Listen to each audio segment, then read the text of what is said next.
Hola amigos, ¿cómo están? Espero se encuentren muy bien. Bienvenidos a mi canal y a un nuevo episodio de Historias que valen la pena contar, donde damos voz a historias que merecen ser escuchadas. Yo soy Daniela y hoy les traigo una historia que ocurrió en Chile. Recuerden que cada historia tiene su propio valor y su propia lección. Los invito a que se unan a mí para iniciar con esta historia. En el año 2018, los feminicidios en Chile evidenciaron violencia de género persistente, impulsando un fuerte clamor social por justicia y mejores medidas de protección para las mujeres.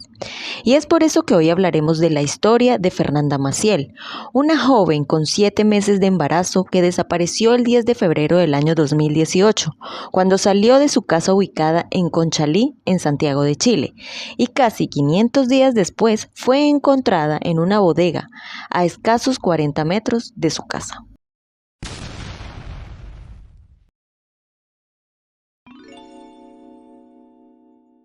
Fernanda Damaris Maciel Correa nació el 9 de mayo de 1996 en Santiago de Chile.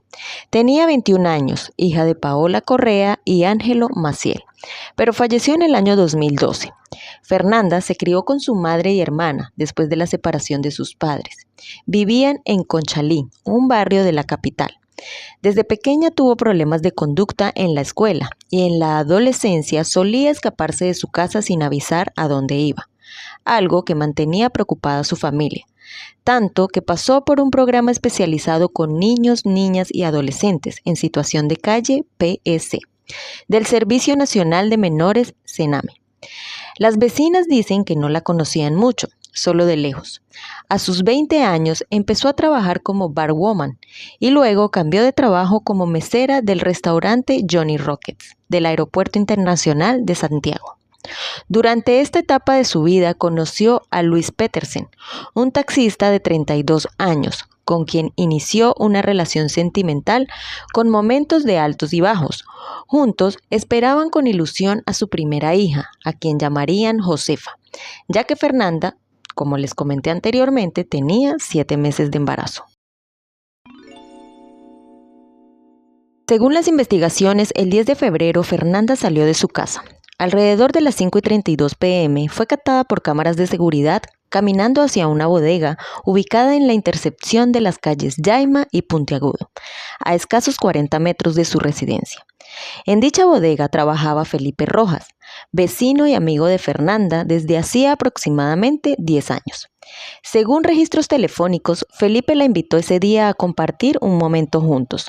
Sin embargo, tras ingresar a la bodega, Fernanda no volvió a ser vista. La familia de Fernanda, al notar su ausencia, presentó una denuncia ante las autoridades.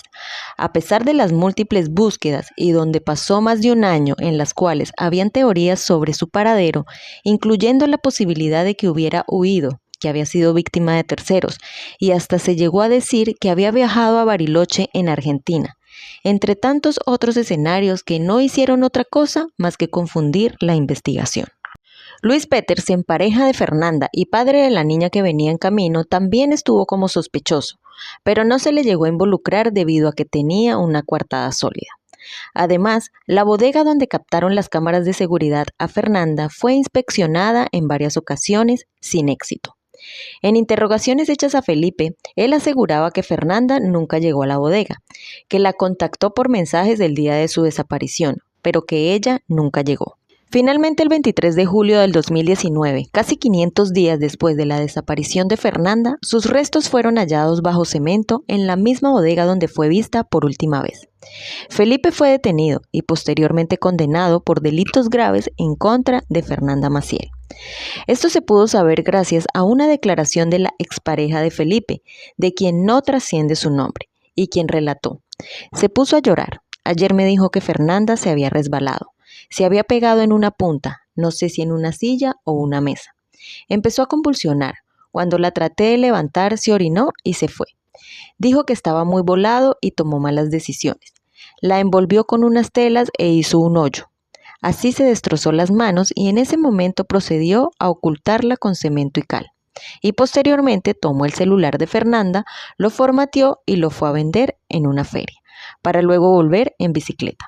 Además, la expareja de Felipe entregó detalles del lugar donde estaban los restos de Fernanda, en la bodega que la familia exigía revisar con profundidad y en donde las autoridades no encontraron nada en un primer momento. De acuerdo con todo lo sucedido, los familiares de Fernanda aseguran que Felipe cometió actos inapropiados que resultaron en consecuencias.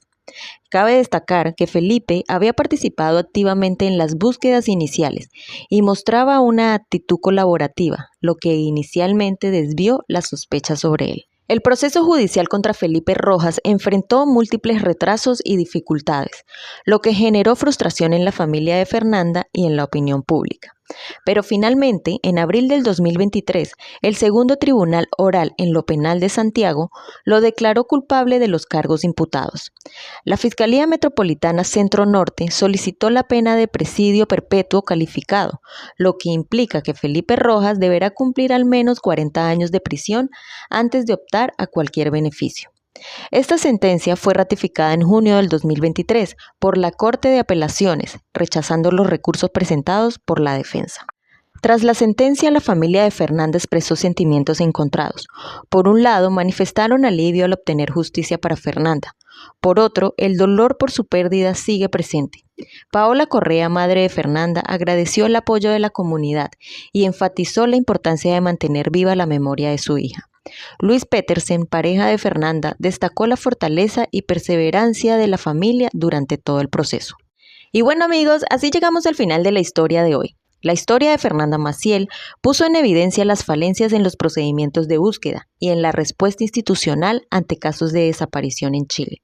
A pesar de las políticas implementadas, las cifras han sido alarmantes en los últimos años, pero resalta la importancia de una sociedad comprometida en erradicar estos hechos y en apoyar a las víctimas y sus familias en la búsqueda de justicia.